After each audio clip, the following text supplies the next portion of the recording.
Bonjour, c'est Romain. Dans cette vidéo, je vous montre comment gérer les absences de vos patients, que ce soit pour une absence exceptionnelle, une absence prolongée comme par exemple lors d'une hospitalisation, indiquer le décès d'un patient ou encore archiver un patient que l'on ne reverra plus. Le tout directement depuis votre application Agatiu. Si mon patient n'est pas là aujourd'hui, je peux rapidement annuler l'acte prévu depuis ma tournée en effectuant un swipe de droite à gauche sur son rendez-vous.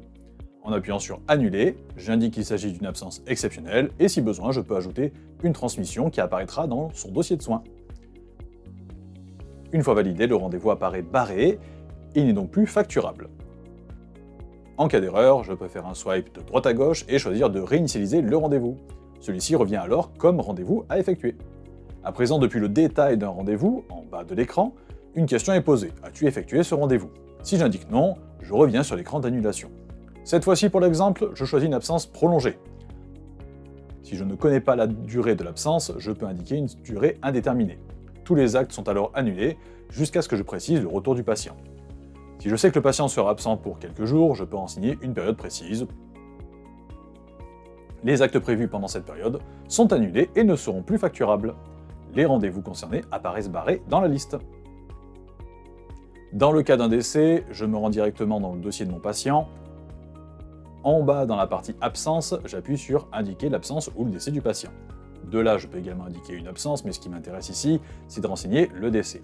Je saisis la date et l'heure à partir de laquelle le décès a eu lieu. Cela permet d'annuler automatiquement tous les actes qui étaient prévus après cette date. Suite à un décès ou simplement pour un patient que l'on ne reverra plus, il est possible de l'archiver afin que ses ordonnances et ses factures en lien avec lui n'apparaissent plus. Pour cela, toujours depuis le dossier patient, tout en bas, il suffit d'appuyer sur « Archiver le patient » et de confirmer. Et si besoin, ou en cas d'erreur, nous pouvons le retrouver depuis l'ordinateur via la liste des patients, en utilisant le filtre en haut à droite « Patient archivé » et la possibilité de le sortir des archives en cliquant sur les 3 points à droite de la ligne. Vous savez à présent comment gérer les absences de vos patients, qu'il s'agit d'une absence ponctuelle, d'une absence prolongée ou d'un décès, et comment archiver un patient depuis votre application Agatiu.